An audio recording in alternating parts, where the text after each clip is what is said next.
Welcome back to the show. Today we have Tami McQueen. She's the Director of Marketing at SalesLoft. Tami, welcome to the show. Hi, thanks so much for having me today, Kevin. Yeah, I'm excited to have you back on the show. We met a few months ago back when I was down in Atlanta, and I love what you were doing and your role at kind of SalesLoft and what SalesLoft is doing, and I thought I should have you kind of back on the show so we can talk again about SalesLoft. But maybe before we get into SalesLoft, let's get to know you a little bit better and start off with kind of where you grew up. Awesome. Yeah. It's funny. I'm asked the same two questions just about every single day. Sure. Where are you from and how did you get here? It's the accent, right? It might be. I just can't go under the radar. It's from South Georgia. And depending on the length of time I have to answer this question, it's either, well, there's a once-a-day flight service from Johannesburg by Delta right into Atlanta, or we get into a bit of the long-winded version of, I'm originally from Johannesburg, South Africa, born and raised. I moved to the US in 2002 to play tennis, Division I at a school in Kentucky. From there, I got my grad degree and moved to Texas. Spent some time there before moving to Atlanta, and I now call the city home here. I've been here for almost 7 years, and I really love Atlanta. It has such a close part to my heart. It reminds me a lot of Johannesburg, and have built such a great group of connections, my network, both professionally and personally here in Atlanta. And it really speaks to a lot about the transition of marketing as well, and how I've seen that evolution from the traditional side of marketing and taken my career along that journey with me as well.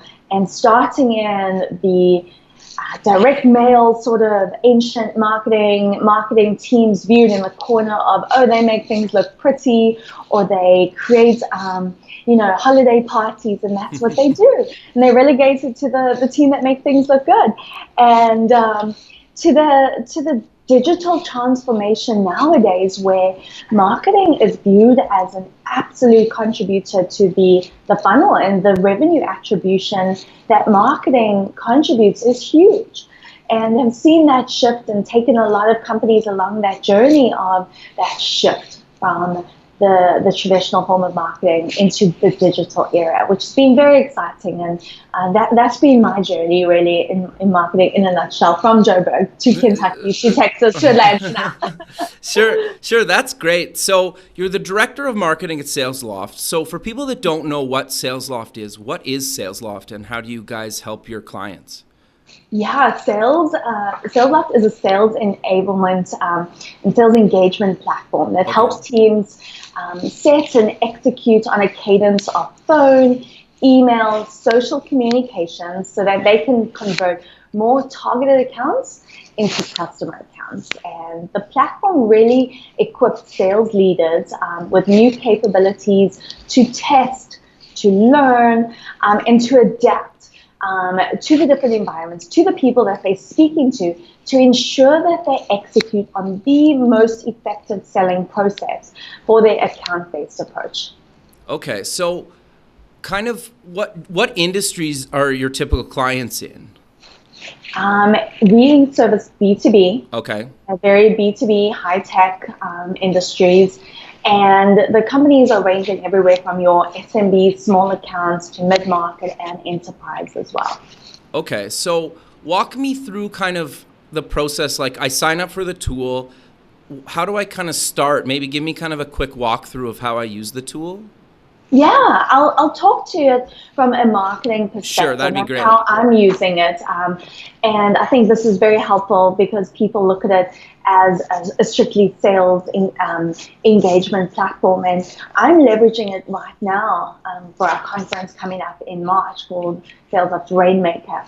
And I'll talk more about that, but what we use is from the point at which the account executive closes the deal.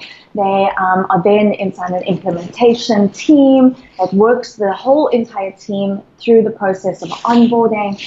They have an account manager that really gets them going.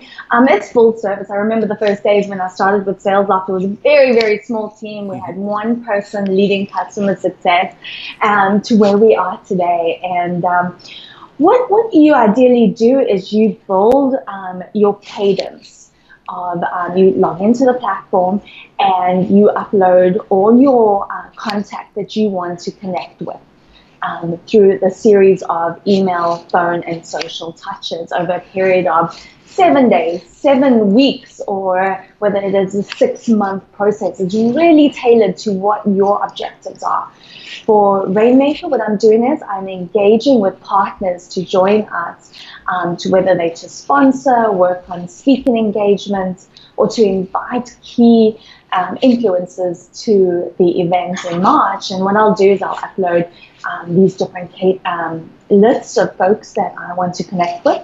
And then I'll create different templates that are in SalesLoft as well. And these templates are very personalized, and it's personalization at scale, where I can go in, I know who I'm talking to, I know where they are in their business, why it would be beneficial for them to be at the event, and really walk them through that as well.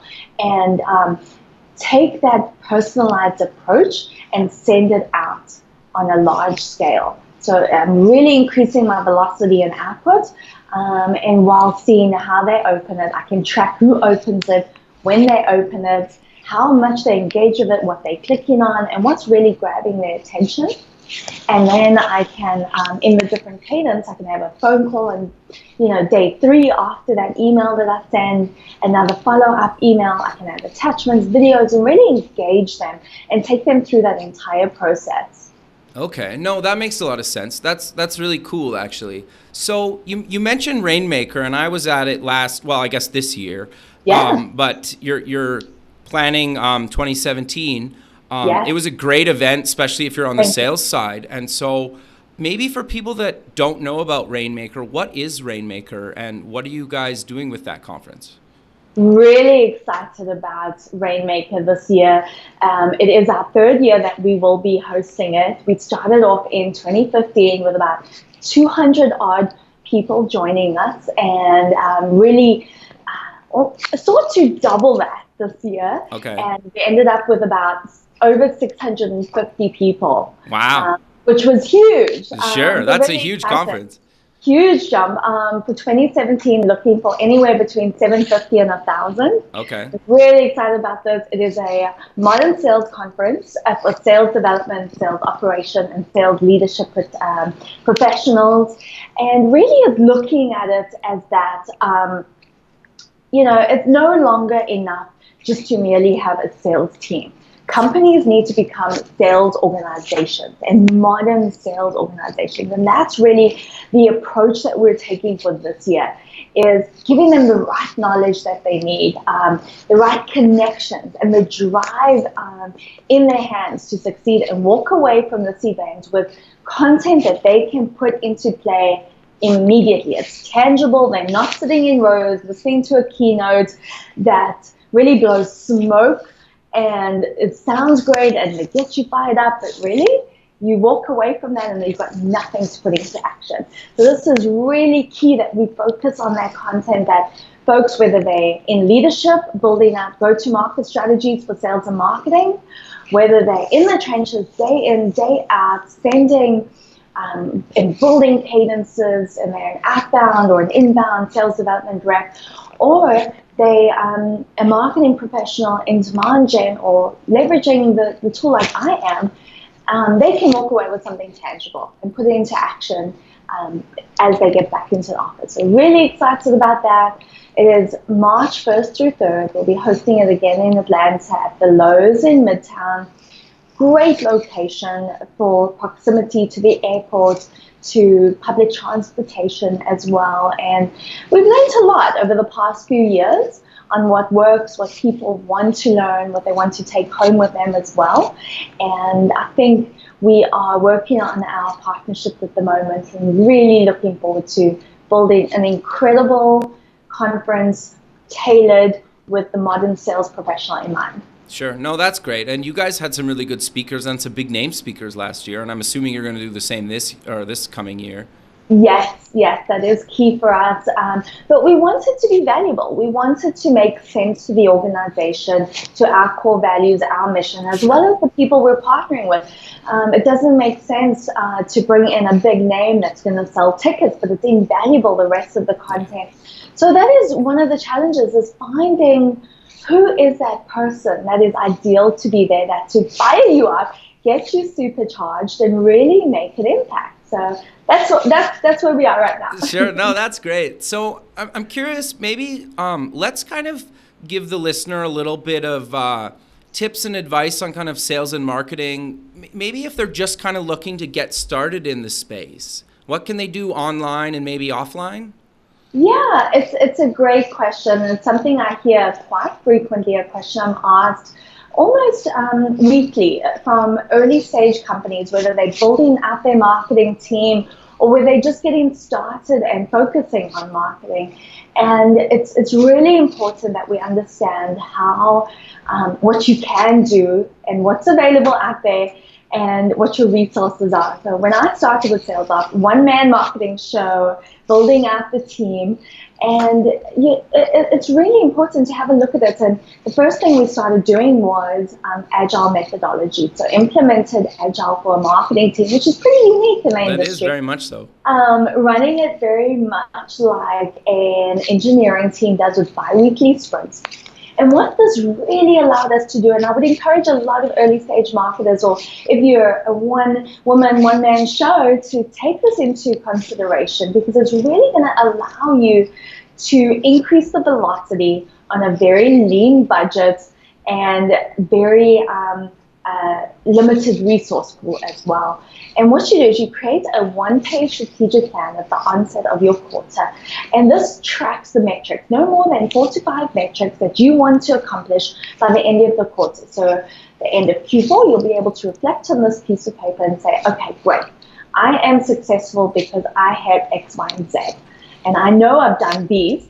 And following those, what is your vision? What is your mission? What are you doing to accomplish and moving the needle on these metrics?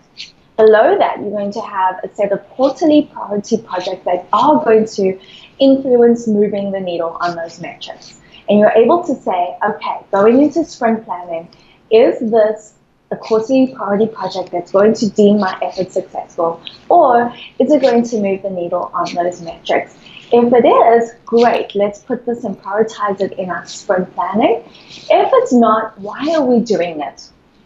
And so it really keeps that hyper-focus on how we can build a successful marketing team with very limited budget. So it keeps you focused on the right things and not sends you moving in many different directions.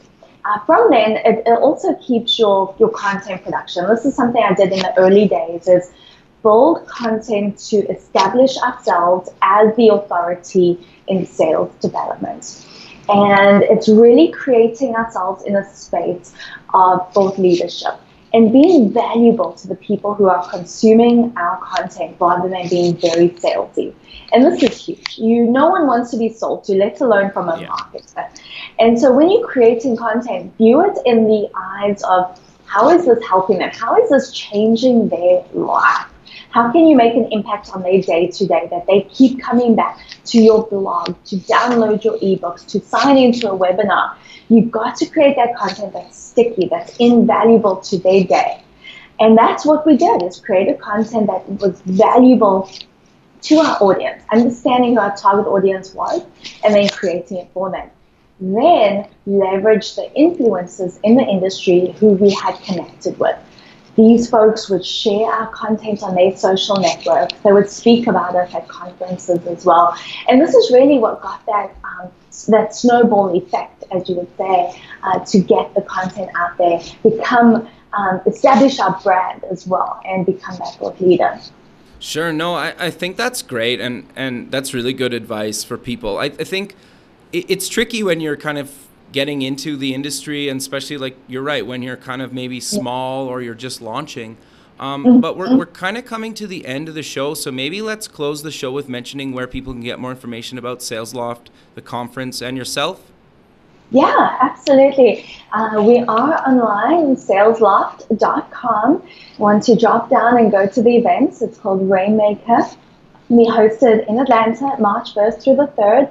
We're online at SalesLoft on Twitter, and I am at TamiMcQueen.com. That's Tami McQueen.com, and my handle is local@Lots for Twitter. And I'd love to continue the conversation. Please reach out with any questions you have. I'd be happy to help.